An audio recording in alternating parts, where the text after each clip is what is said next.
নবী করিম সাল্লাল্লাহু আলাইহি সাল্লাম বলেন, আল্লাহর কাছে দোয়ার থেকে এর থেকে বেশি মর্যাদাময় আমল আর কোনোটি নেই।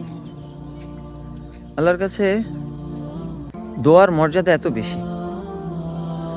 আমরা আসলে অনেকে দোয়া করি না, দেখা যায় নামাজ পড়ে চলে যাই, দোয়া করি না। অথবা কিছু দোয়া কবুলের বিশেষ বিশেষ মুহূর্ত আছে যেগুলা সম্পর্কে আমরা জানিও না এবং সেই সময় আমরা দোয়াও করি না। দোয়া কিন্তু অনেক বড় একটা আমল, যে দোয়া দ্বারা ভাগ্যকে পরিবর্তন করা যায় এবং দোয়া দ্বারা নিজের জীবনের ভুল ত্রুটিগুলোও সংশোধন করা যায়।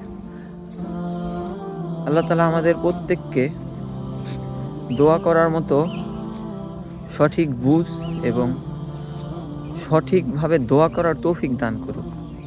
যেভাবে আল্লাহ তাআলা দোয়া করলে পছন্দ করে, ওইভাবে দোয়া করার তৌফিক দান করুক। আমিন।